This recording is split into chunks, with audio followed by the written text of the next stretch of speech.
Lesson 2 of Sigmund Freud, one of the most famous psychologists ever, the person everybody should know if you're studying psychology. Okay, let's continue with our lesson. So we talked last time about Anna O and how she had a bunch of problems, and they started talking through about some of her traumatic experiences from her youth, and that ended up leading to her becoming healed. So Freud theorizes out of this that mental illness was caused by psychotic or psychic conflict in the unconscious mind.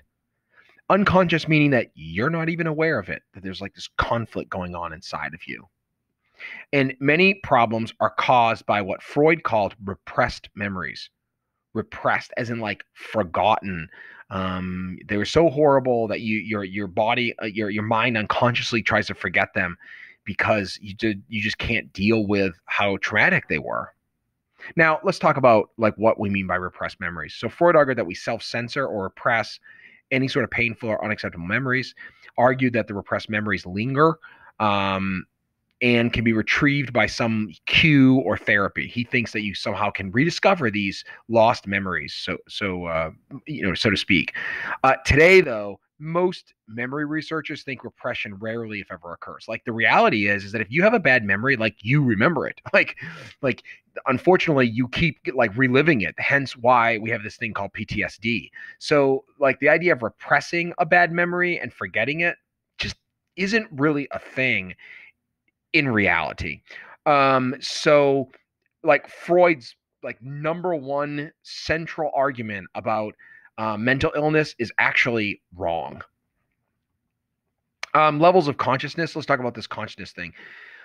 Consciousness obviously is awareness, knowing what's happening. Okay, subconscious is just below the level of awareness. There are thoughts and ideas that are just out of your awareness, like, but they can come up. And then the unconscious, which is what Freud was focused on, is this deeper level.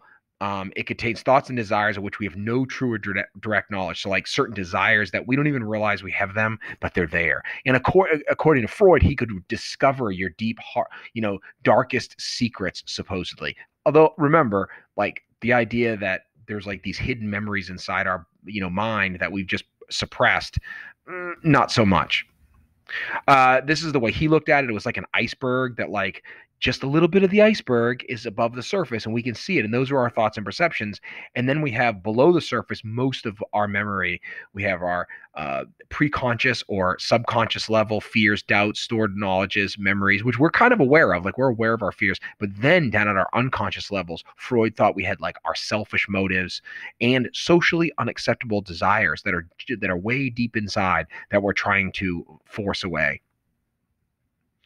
All right. Now, the question was for Freud, how do we get at these unconscious memories? And so he came up with 3 ways to like access, supposedly, access these repressed memories. So first off, the best way to get at the unconscious was free association, or one of the ways to get at it was free association. Free association is the idea that you get a word given to you and then you say the first thing that comes to your mind without thinking. And supposedly, by saying the first thing that comes to your mind, if you look at the patterns of it, not like everything you say, but like you can start to like see like some sort of like unconscious belief that you have. So if you were having free association done with you, and suddenly the person says, Mr.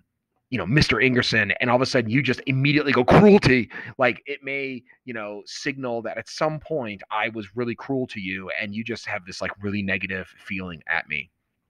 I hope that's not true, but I'm just saying that's kind of Freudian. All right. So free association, psychoanalysis. Again, it's a psychoanalysis idea, a method of exploring the unconscious where the person relaxes and says whatever comes to mind, no matter how unimportant or embarrassing.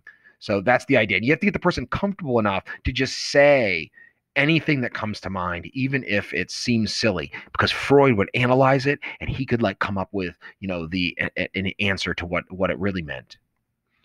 Another thing that he came up with was dream interpretation. So we got free association, give your word, you say the first thing comes to your mind. And then dream interpretation was like you tell the psychoanalyst the dream that you had, and then they come up with like some sort of interpretation of the dream. And that supposedly this dream means something about your unconscious mind.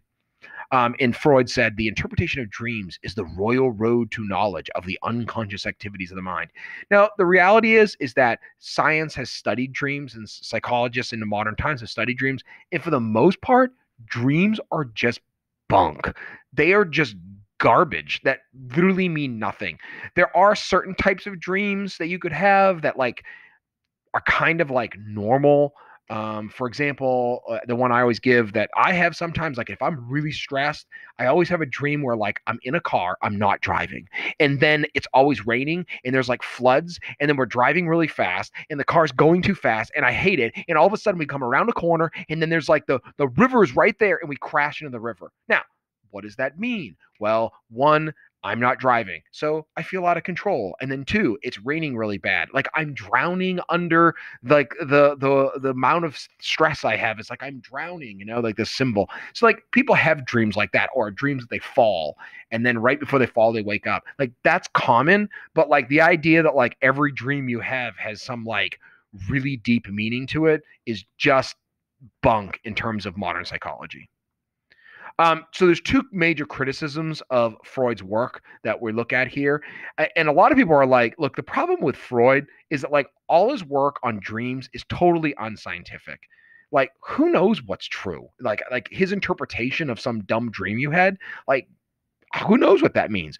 Who knows if even what's told to him about the dreams or is true, or his interpretation is true, or any psychologist you go to. Like somebody may not tell the truth about the dream they had because it may be embarrassing, and then his interpretation may be just totally crap. So that's a real problem. It's very unscientific. And then the other thing and this is just interesting, almost all of Freud's patients were mostly upper middle class single Jewish females. So that means he was trying to apply his theories to all of humanity when he was dealing with a very specific segment of Austrian society that had kind of their own quirkiness because they're their own little subculture.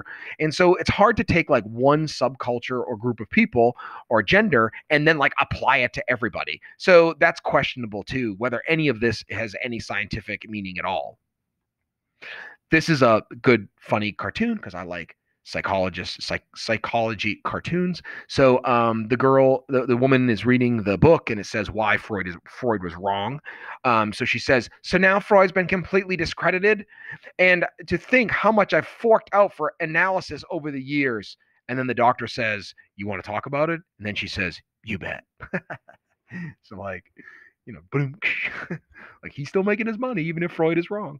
But see, that also makes a larger point, which is that Freud was right in that talking about things does help make us feel better. Like pushing down memories and not talking about them, or not talking about feelings and anger and bitterness that you have, that is unhealthy. We know that. And so Freud does hit on a point that it's good to talk about trauma. It's good to talk about tough experiences. As hard as that is, it is good to talk about bad things that happen to you, because actually it will help you heal.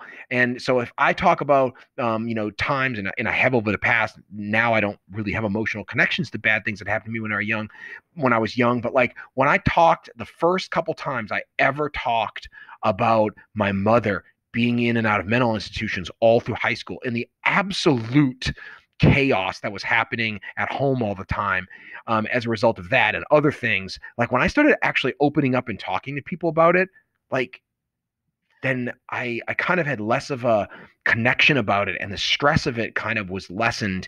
And then eventually over time, because I was more open about it, even to the point of sharing with students, like I don't feel bad about it anymore. Like in some ways, I actually find strength from it. I actually find strength from the fact that I overcame that, and that I still had agency. I still had power to like make good decisions despite bad things that happen to me. And so that's the idea. That's the power of psychology, is that you can talk. And so Freud was onto something there. All right. And lastly, oh, hold on. Dream interpretation. One more joke about dream interpretation. So there's a guy sitting, he's talking to a psychologist, and he says, I dreamed Sigmund Freud broke in here and kicked you in the nuts. What's your interpretation of that? That's That's funny. All right.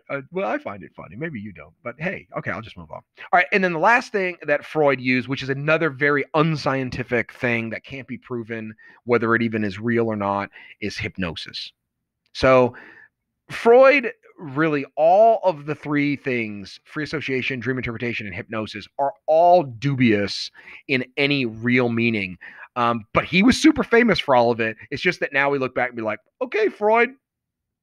All right, cool. That's it for that lesson. Lesson 2 in the bag. Do some practice.